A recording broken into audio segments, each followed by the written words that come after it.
Hello दोस्तों, कैसे हैं आप सब लोग। आपके चैनल ज्ञान क्लासेस में आपका स्वागत है। जैसा कि हमारी रिवीजन की 2 क्लासेस लग चुकी है, एक तीसरी क्लासेस में स्टैटिक्स सांख्यिकी के बारे में मैं बताने आ रहा हूँ और जो आगे हो सकेगा मैं आपको बताता रहूँगा, उसमें क्लासेस आपकी डालता रहूँगा।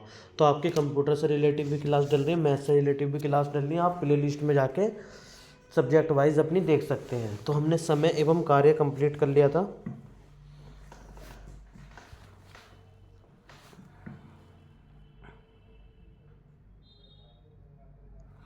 समय चाल दूरी भी कंप्लीट कर ली थी हमने।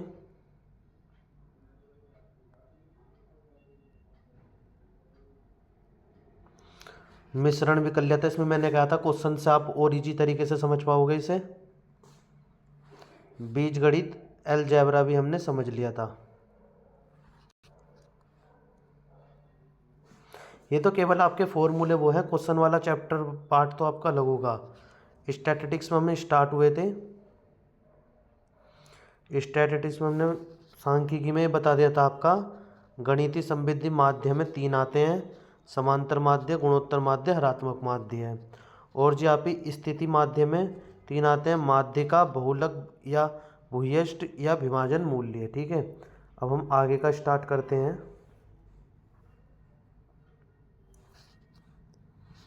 समांतर माध्य में भी मैं आपको बता चुका था। देखिए, समांतर माध्य 2 प्रकार के होते हैं, एक तो सरल समांतर माध्य, एक होता है भारित समांतर माध्य। सरल समांतर माध्य का ये फॉर्मूला है, ये इंग्लिश में है, ये इसका डायरेक्ट है। ये हमारा क्वेश्चन एग्जाम्पल नंबर 1 चल रहा था। 1 हम इसमें कर चुके थे बहुत वाली क्लास में। तो अब लघु रीति विधि में मैं आपको बता देता हूँ। लघु रीति विधि, ठीक है, मैन हमारा ये वाला है। आइए, ये फॉर्मूला है। ए का मतलब होता है कल्पित माध्य, एज्यूम्ड मीन। इसमें हमने क्या करा, रोल नंबर लिख दिए, प्राप्तांक लिख दिए और डी एक्स बराबर एक्स माइनस ए, ये वाला पार्ट कर दिया। ठीक है, तो एन की वैल्यू हमारी 10 आ गई और इधर जो है इसकी वैल्यू सिग्मा डी एक्स, जो सिग्मा एक्स होता था सिग्मा डी एक्स बन गया। डी एक्स कैसे करा हमने, ए एक्स माइनस ए, इसमें से घटाना है ए। ठीक है, तो ए हम कौन सा, ए आपको ध्यान रखना है, इसके अंदर आप ए किसी को भी मान सकते हैं। ऐसा नहीं है कि ए इसे माने। ज़्यादातर ये देख लेते हैं मिडल में कौन पड़ रहा है, जैसे 1 2 3 4, 1 2 3 4, तो मिडल में 18 या 20 है, इसमें से हमने ले लिया। लेकिन हम किसी को भी ले सकते हैं, आगे मैं क्वेश्चन में दिखाऊंगा। एज्यूम्ड मीन मैंने जो है लास्ट वाला मान रखा है, जैसे ये एग्जाम्पल ये मान लिया। अगर आप इससे भी निकाल के करते हैं तो आपका सेम आएगा, बस कैलकुलेशन आपको ध्यान से करनी है। तो हमने इसमें क्या करा, 30 में से 20 गया तो ये 28 में से 20 गया, तो x माइनस ए वैल्यू करके आपका टोटल ये आ जाएगा। प्लस वाले में से माइनस वाली वैल्यू हटाओगे तो प्लस के 20 आपके पास वैल्यू आ जाएगी। ये आपको ज़रूर लिखना है, प्लस का 20 या माइनस का 20। ठीक है, फिर यहाँ पर आप कर दीजिए आपका 22 आंसर। ऊपर आप देखेंगे, ऊपर इस तरीके से आ रहा था और नीचे इस तरीके से आया 22 ही आंसर की। ठीक है, मैंने देखो यहाँ पर भी लिख रखा है नोट, ए कुछ भी मान सकते हैं। अब आ आइए समांतर माध्य का दूसरा ये वाला फॉर्मूला, एक जो हम इसे करेंगे आप समझ जाएंगे। एक ये है, एक ये है, क्लियर। अब आइए इस पर, जैसे साइज दे रखे हैं हमें, ये एफ दे रखा है हमें, ये एफ एक्स की मल्टीप्लाई है, तो एफ एक्स इस तरीके से भी हम कैलकुलेट कर सकते हैं। लघु रीति दोबारा आ गई हमारी उसी तरीके से। हमने इसके अंदर ए अब की बार ये वाला माना। ठीक है, तो इस तरीके से आपका आंसर आ जाएगा। अब यहाँ पर आइए, एग्जाम्पल हमारे पे मजदूरी दे रखी है, मध्यमान दे रखा है, मजदूरों की संख्या एफ एक्स। जो हमें क्वेश्चन पे मिलेगा, ये बात ध्यान रखना, इस टाइप के क्वेश्चन पे हमारे पे क्वेश्चन लिखा आएगा, हमें ये दे देंगे, ये दे देंगे, बस 2 चीज़ हमें देंगे, हमें उसके अकॉर्डिंग निकालना होगा। तो हमें क्या है, 0 से 10, मध्यमान मतलब मिडल टर्म, इसे और इसे प्लस करो डिवाइड बाय 2 कर दो, इसे और इसे प्लस करो डिवाइड बाय 2। जैसे 10 और 20 को प्लस करेंगे, 30 को 2 से डिवाइड करेंगे तो 15। तो इस टाइप की वैल्यू आप पर आती चली जाएगी। और ये आपको दे रखी होगी, इसकी मल्टीप्लाई करनी है इससे, 8 पंजे 40, 15 की 12 में 180, 25 की 20 में 500, 35 की 6 में 210, 45 की 4 में 180। तो जब ये आपका टोटल आ जाएगा, ये करके कैलकुलेट आप कर सकते हैं। इसी क्वेश्चन में एज्यूम्ड मीन मान के करना है, तो आपका ये पॉइंट 2 जुड़ जाएंगे और ये वाला फॉर्मूला लग के फिर आपका हो जाएगा।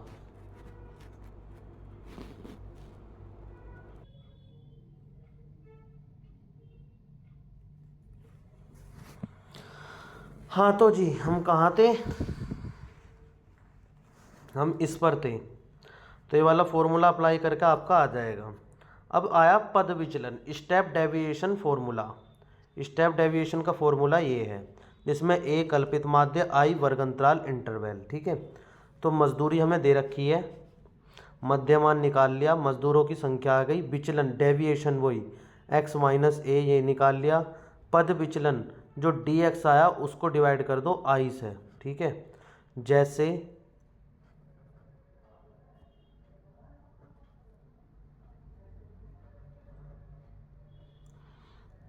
आई क्या है, वर्ग अंतराल इंटरवल। अब जैसे 10 10 10 का है सब में, 40 को 10 से करा 4, माइनस का 3, माइनस का 2, माइनस का 1। तो इस टाइप से आपके पास वैल्यू आ जाएगी। फिर इस वैल्यू को आप पुट कर दीजिए, ये आपका आंसर। असमान वर्ग अंतराल अनइक्वल इंटरवल, तो क्लास दे रखी है M B, mid value F दे रखा है एफ एक्स, तो ये आपके पास आंसर आ जाएगा। क्लियर। अज्ञात मूल्य या आवर्ती का निर्धारण, अज्ञात मूल्य या आवर्ती का निर्धारण मतलब क्लास दे रखी है, मध्यमान दे रखा है एफ, और ये वैल्यू आपकी छुपा रखी है। तो आपको कुछ नहीं करना, इसे ऐसे नीचे कर देना है और इसका ऐसे टोटल, और इस फॉर्मूले में अप्लाई कर देना, आपके पास वाई की वैल्यू आ जाएगी। तो आपकी वैल्यू आ गई ये रही। क्लियर। ऐसे ही साइज दे रखा है, एफ दे रखा है एफ एक्स।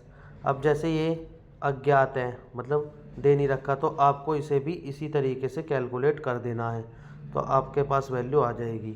अब आया भारित समांतर माध्य, एक मैं कह रहा था नॉर्मल, ए आ रहा है भारित। भारित वाला देखिए कैसे करते हैं हम। भारित वाले में सब्जेक्ट दे रखे, प्रतिशत दे रखे, भार दे रखे, डब्ल्यू एक्स आप निकालो और डायरेक्ट रखो, आंसर आपके पास। क्लियर।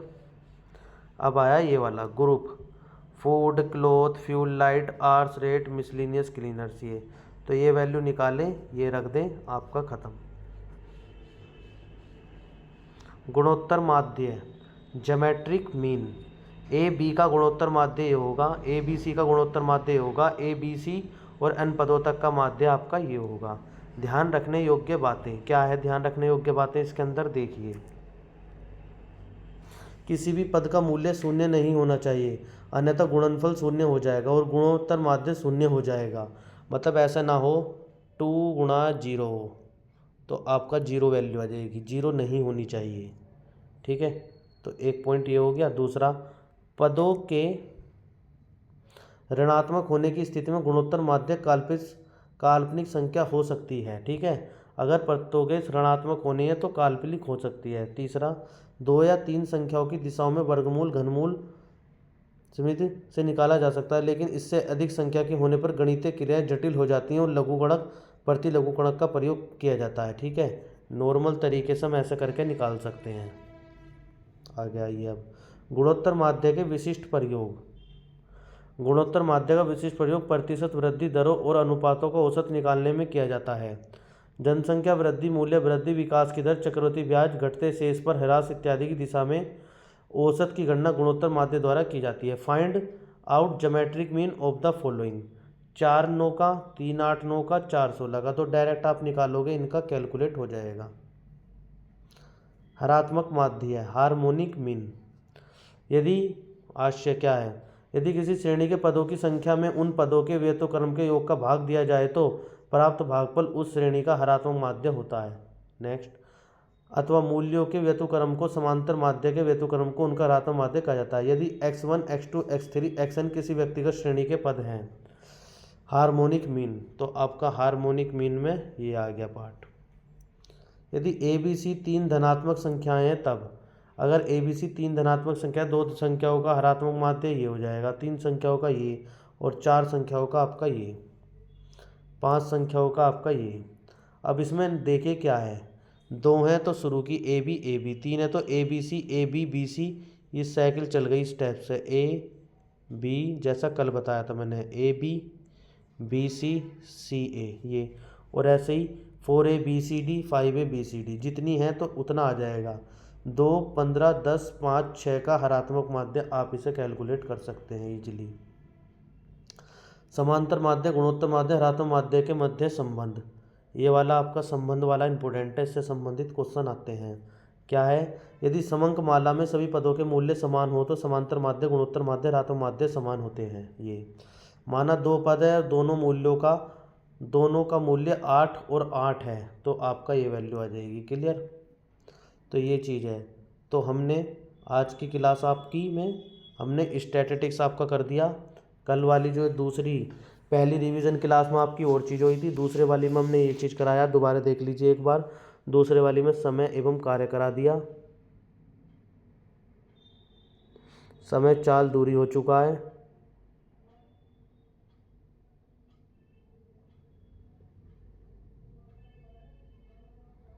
मिश्रण एवं पृथक्करण हो चुका है,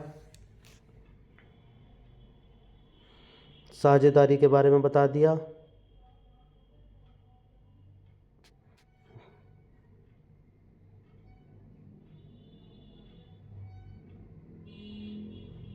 बीजगणित के बारे में बता दिया,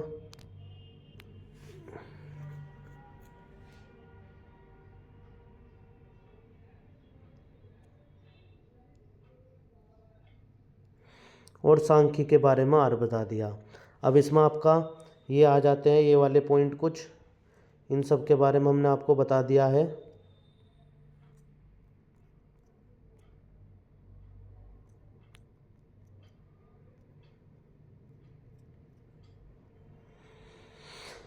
ये जो आपके पॉइंट है सब बता दिए गए हैं। क्लियर,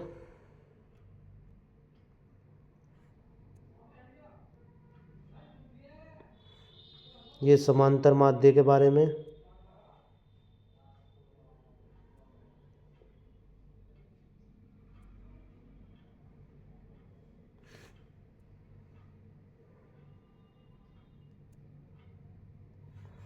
ये आपका गुणोत्तर माध्य के बारे में, और ये आपका हरात्मक माध्य के बारे में। ठीक है, तो चैनल को सब्सक्राइब, लाइक, शेयर करना ना भूलें। तो आज की क्लास हम यहीं पर रखते हैं। जय हिंद, जय भारत।